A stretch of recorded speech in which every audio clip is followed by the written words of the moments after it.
Assalamualaikum warahmatullahi wabarakatuh. Hai Sobat Mager, jumpa lagi bersama Mager Talks, Man 3 Jember Talk Show. Saya Queen Latifah Meita Huse dari kelas 11 Sains 2. Pada episode kali ini saya sudah bersama narasumber spesial nih, yakni guru pelajaran mata pendidikan Pancasila. Nah, yang pastinya sudah nggak asing lagi di kalangan siswa-siswi Man 3 Jember. Tapi belum afdol dong kalau kita juga belum perkenalan. Selamat sore Bu. Selamat sore Queen, saya Ibu Ririn Indrayati, guru pendidikan Pancasila di Mantiga Jember. Baik, Bu Ririn gimana kabarnya? Alhamdulillah, baik Queen. Alhamdulillah. Nah, pada kesempatan kali ini saya bersama Bu Ririn akan membahas mengenai Hari Kemerdekaan Republik Indonesia. Sesuai dengan tema kita nih Bu, yang pertama, apa sih makna kemerdekaan menurut Bu Ririn sendiri? Kemerdekaan adalah bangsa Indonesia memperoleh kebebasan seutuhnya, bebas dari segala bentuk penguasaan dan penindasan dari bangsa lain. Dengan demikian, bangsa Indonesia bisa berdiri membangun bangsanya tanpa intervensi dari negara-negara lain. Baik, jadi seperti itu ya makna kemerdekaan menurut Bu Ririn sendiri. Ya, benar Queen. Kalau dalam kegiatan belajar mengajar nih, bagaimana peran pendidikan dalam menjaga juga mengisi kemerdekaan negara Indonesia? Pendidikan memiliki fungsi yang esensial di dalam membangun suatu bangsa. Jadi, kualitas pendidikan dan sumber daya manusia menjadi indikator maju dan mundurnya peradaban suatu bangsa.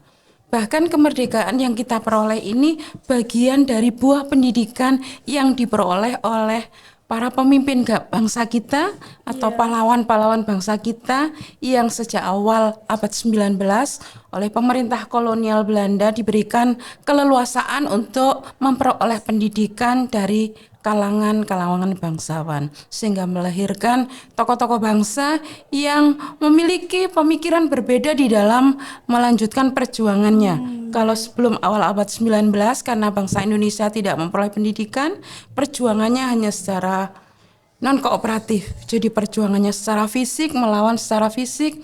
Tetapi begitu para pendiri bangsa kita memperoleh pendidikan, mereka mengubah strategi perlawanannya menjadi kooperatif. Sehingga perjuangan yang bersifat kooperatif inilah yang mengantarkan bangsa Indonesia pada kemerdekaan 17 Agustus 1945. Ya. Jadi kesimpulannya pendidikan ini menjadi faktor utama dalam mempertahankan kemerdekaan karena di dalamnya juga akan melahirkan bangsa-bangsa yang akan meneruskan perjuangan pahlawan kita yang terdahulu. Benar sekali. Dan dengan pendidikan ini kita bisa mengisi kemerdekaan dengan berbagai corak yang mengantarkan bangsa kita kepada tingkat bisa berdiri sejajar dengan bangsa-bangsa lain. Coba kita lihat pada sepanjang tahun 2023 ada 108 event secara internasional yang diikuti oleh generasi muda bangsa Indonesia dari berbagai macam sekolah di seluruh Indonesia yang menghasilkan predikat BEST. Ada BEST Financial Ekonomi, ada BEST Financial Literasi, ada Internasional Matematik, ada Internasional Astronomi dan lain sebagainya. Ini menunjukkan bahwa pendidikan mewarnai generasi muda untuk mengisi pembangunan. Bahkan di Olimpiade Paris saat ini 2024 Indonesia menyumbangkan 2 medali emas dari cabang panjat tebing dan juga angkat besi yang menjadi kado atau hadiah terindah bagi kemerdekaan kita yang ke-79. Keren. Dalam menjalankan itu semua tentunya ada dong tantangan ataupun hambatan di jalannya. Kira-kira apa sih tantangan terbesar menurut Bu Ririn dalam menjaga dan juga mengisi kemerdekaan di era globalisasi saat ini? Tantangan-tantangan yang dihadapi oleh bangsa Indonesia dan generasi muda terutama saat ini memang sangat berbahaya. Salah satunya adalah sikap egoisme. Karena sikap egoisme ini akhirnya melahirkan sikap-sikap radikalisme dan intoleransi. Sementara bangsa kita adalah bangsa yang plural, bangsa kita adalah bangsa yang majemuk. keberagaman kita tidak hanya suku, bangsa, dan bahasa daerah, bahkan agama pun berbeda-beda. Sikap-sikap radikalisme ini bisa melahirkan seperti salah satunya adalah gerakan-gerakan separatis. Ada beberapa wilayah di negara kita yang di sana melakukan gerakan separatis. Ya ini akan memecah belah persatuan kita. Seperti saudara-saudara kita di Papua yang terbentuk dalam OPM, mereka melakukan gerakan-gerakan separatisme yang membahayakan persatuan. Ini dipicu oleh sikap-sikap egois. Kemudian ada penyalahgunaan kekuasaan. Penyalahgunaan kekuasaan ini akan melahirkan kesenjangan sosial. Karena penyalahgunaan kekuasaan ini akan melahirkan sikap-sikap korupsi, nepotisme, kemudian juga penyalahgunaan teknologi. Teknologi yang semakin pesat, yang semakin meningkat sekarang ini kalau disalahgunakan akan melahirkan pelanggaran hak asasi manusia. Baik itu pelanggaran hak asasi manusia secara ringan, yang bersifat ringan, bahkan pelanggaran hak asasi manusia yang bersifat berat. Seperti contoh penyebaran berita hoax di media sosial. Tantangan-tantangan yang dihadapi ini harus segera dicari solusinya atau strateginya. Jadi bangsa dan generasi muda bangsa kita harus menyiapkan strategi untuk menghadapi tantangan-tantangan ini agar tantangan-tantangan ini bisa kita selesaikan, kita hindari dengan baik dan kesatuan bangsa kita tetap terjaga utuh. Nah, baik, kesimpulannya buat kalian para siswa-siswi Mantiga Jember, bijak-bijak lagi ya dalam menggunakan media sosial. Nah, pastinya harus digunakan dengan sebaik mungkin, ya Bu. Benar sekali, Queen. Nah, untuk yang terakhir nih, harapan bagi generasi muda ke depannya dalam melanjutkan perjuangan kemerdekaan Indonesia itu bagaimana?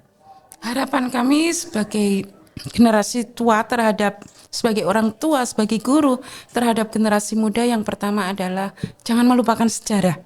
Baik. Karena dengan memahami sejarah perjuangan bangsa kita akan melahirkan sikap-sikap nasionalisme yang melahirkan atau mewujudkan sikap-sikap patriotisme.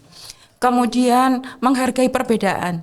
Karena tadi bangsa kita adalah bangsa yang plural, bangsa yang majemuk, maka menghargai perbedaan dan toleransi menjadi sesuatu yang diharuskan.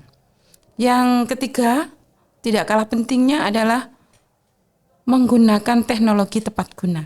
Jadi jika teknologi itu digunakan secara tepat, ini akan melahirkan manusia-manusia yang memiliki kualitas pendidikan yang semakin tinggi. Bahkan dalam agama Islam dijelaskan oleh Allah di dalam Al-Quran bahwa Allah akan meninggikan derajat beberapa orang yang bertakwa dan berilmu beberapa derajat. Sehingga teknologi itu diharapkan menjadikan bangsa kita, generasi kita adalah generasi yang diangkat derajatnya oleh Allah menjadi generasi yang bisa bermanfaat kepada seluruh masyarakat dan bangsa kita. Berarti selain sebijak-bijaknya kita menggunakan teknologi, kita juga harus tetap toleransi kepada seluruh orang sekitar dan orang lain. Benar sekali, Queen. Nah, jadi untuk kita para generasi muda harus tetap ikut serta mengambil peran dalam mengisi kemerdekaan negara Republik Indonesia. Agar negara kita tetap bisa maju dan terus berkembang dalam harmoni, keadilan, dan juga kesejahteraan bersama. Sebelum saya menutup pembahasan kali ini, mungkin Bu Ririn mempunyai kesan dan pesan untuk para siswa-siswi Mantiga Jember, boleh tolong disampaikan. Selama ini Mantiga Jember siswa-siswinya sudah berusaha dengan luar biasa untuk meningkatkan kualitas pendidikannya, dan harapannya Ibu agar siswa-siswi Mantiga Jember tetap memiliki semangat untuk terus menuntut ilmu, karena selain akan meningkatkan kualitas kita di dalam berbangsa dan bernegara, Allah juga akan menjanjikan derajat yang lebih tinggi, beberapa derajat kepada orang-orang yang memiliki ilmu pengetahuan. Baik, untuk para siswa-siswi Mantiga Jember dicatat ya pesannya Bu Ririn tadi. Nah, jadi untuk kita para generasi muda harus tetap ikut serta mengambil peran dalam menjaga dan juga mengisi kemerdekaan Negara Kesatuan Republik Indonesia agar bangsa kita bisa terus maju dan juga berkembang dalam harmoni, keadilan, dan kesejahteraan bersama. Baik, mungkin hanya segitu saja pembahasan saya bersama Bu Ririn pada sore hari ini. Saya ucapkan banyak-banyak terima kasih kepada Bu Ririn sudah mau senang hati hadir di sini. Dan saya sebagai host mohon maaf apabila ada salah ucap ataupun tingkah laku yang kurang berkenan. Wabillahi taufik wal hidayah. Wassalamualaikum warahmatullahi wabarakatuh. Waalaikumsalam warahmatullahi Sampai jumpa di wabarakatuh. konten selanjutnya.